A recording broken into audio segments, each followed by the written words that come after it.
Hello, everyone, and welcome to this episode of Ignition Time.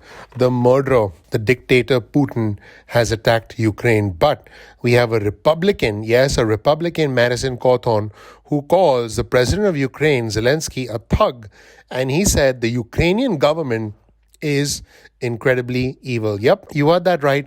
Congressman Madison Cawthorn, a Republican from North Carolina, recently called Ukrainian President Volodymyr Zelenskyy a thug and said the Ukrainian government is, I quote, incredibly evil.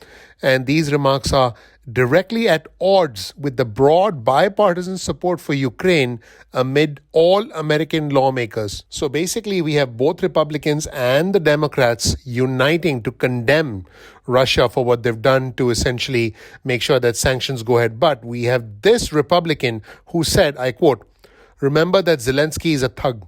Remember that the Ukrainian government is incredibly corrupt and it is incredibly evil and it has been pushing woke ideologies." So Cawthorn actually said this to supporters at a recent event in North Carolina.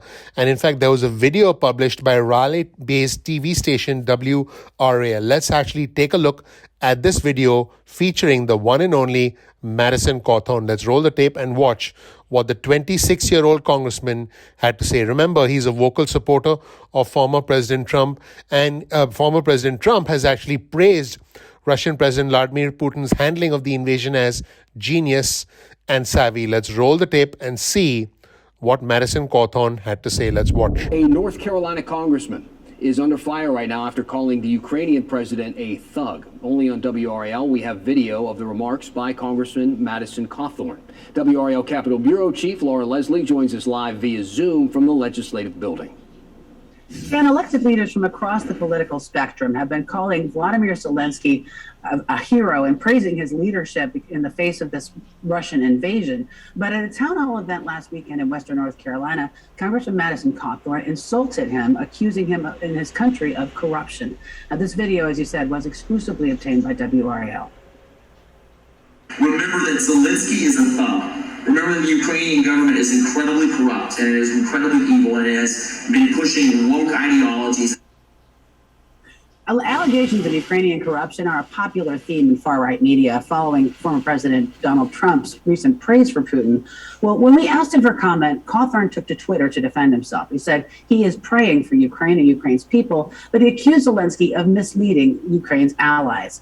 Propaganda is being used to entice America into another war. I do not want Americans dying because emotions pushed us into a conflict, Cawthorn tweeted, linking to a right-wing news source.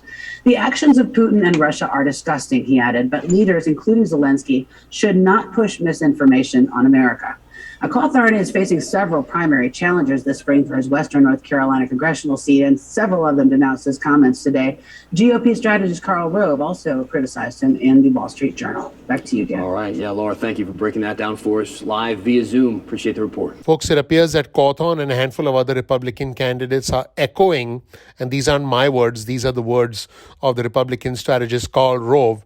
They are echoing Mr. Trump's isolationism and Kremlin apologetics are out of sync with Republican voters. In other words, a Republican strategist, Karl Rove, yes, you heard that right, a Republican strategist, Karl Rove, and I'll show you his article from the Wall Street Journal on your screen right now.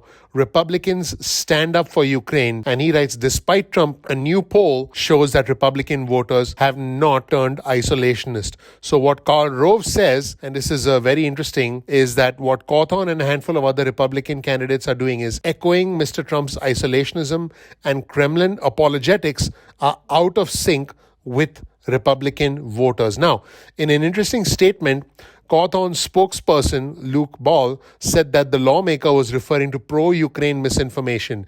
And this is how Ball tried to cover up the mistakes made by the 26-year-old congressman. Remember, this is his spokesperson. The congressman was expressing his displeasure at how foreign leaders, including Zelenskyy, had recently used false propaganda to entice America into becoming involved in an overseas conflict. He supports Ukraine and the Ukraine president's efforts to defend their country against Russian aggression, but does not want America drawn into another conflict through emotional manipulation.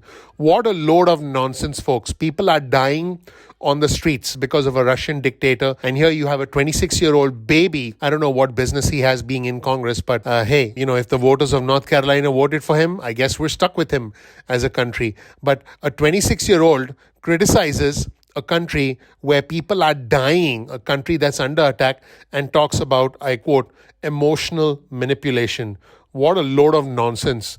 And by the way, Cawthorn said this in a tweet: the actions of Putin and Russia are disgusting, but leaders, including Zelenskyy, should not push misinformation on America. I am praying for Ukraine and the Ukrainian people.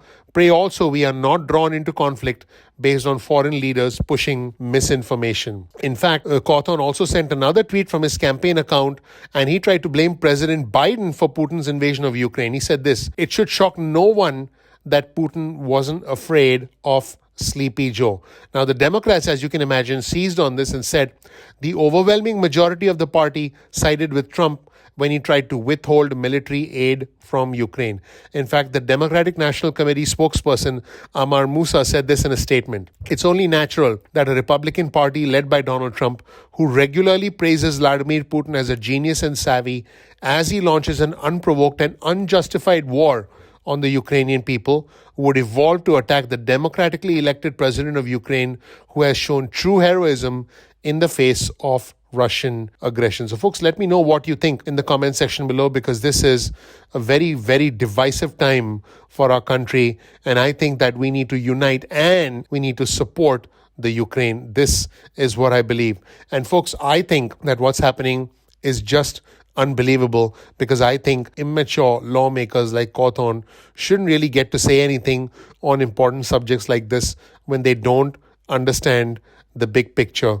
In fact, Kevin McCarthy, the Republican House leader, said he doesn't think anything savvy or genius about Putin. In other words, he was contradicting former President Trump. McCarthy also said he agrees with a statement last week by former Vice President Mike Pence that there is no room in the Republican Party for apologists of Putin. In other words, Vice President Mike Pence was also indirectly criticizing former President Trump. So folks, let me know what you think in the comment section below, because we have a situation in which even the Republican conference chair, Elise Stefanik from New York, supported the Ukraine. In fact, Stefanik sent a video message of support to Zelenskyy and the Ukrainian people through her Twitter account on the 1st of March. Your bravery, sacrifice, and resistance against a gutless, bloodthirsty, authoritarian dictator is a beacon of hope for freedom and democracy around the world, Stefanik said in this video to the Ukrainians. In fact, let's take a look at this video from Stefanik. Again, this is a video message of support to Zelenskyy and the Ukrainian people through her Twitter account on the 1st of March. Let's roll the tape and see what Stefanik had to say. To the people of Ukraine, the United States of America stands firmly with you against Russia's unprovoked and heinous attacks on your country. Your bravery, sacrifice, and resistance against a gutless, bloodthirsty, authoritarian dictator is a beacon of hope for freedom and democracy around the world. As a senior member of the House Armed Services Committee, I was honored to lead a bipartisan group of congressional members to Ukraine in 2018. I met with the wonderful Ukrainian people and experienced the beauty of your culture and country. Most importantly, I saw firsthand the importance of the security partnership between our two countries to counter Russian aggression, combat Vladimir Putin's disinformation, and defend democracy and freedom. Today, I remain committed to strengthening that partnership by working with my colleagues to increase military support for the Ukrainian armed forces and establish strong and effective deterrents to counter Putin's hostility. Additionally, we are working to sanction Putin and his corrupt oligarch cronies, immediately and permanently terminate construction of the Nord Stream 2 pipeline and Russian energy exports around the world, and provide additional military and financial support to Ukraine. I will not stop fighting until Ukraine receives the resources it deserves and Putin is cut off and isolated from the international community. As you continue your fight against the evil desires of the war criminal Vladimir Putin, all of Ukraine and the Ukrainian people are in our prayers, and we will stand behind you in support of this fight for your country. Never stop fighting for a sovereign, self-governing, and free Ukraine. So, folks, this is where we stand. One Republican lawmaker saying one thing about Zelenskyy, and several other Republican lawmakers expressing their support and solidarity for the people of Ukraine, as do I personally. Thank you so much for watching. Please click like, please click subscribe, please enable notifications. I appreciate you. I'm looking forward to seeing you in the next episode of Ignition Time. Take care. Bye.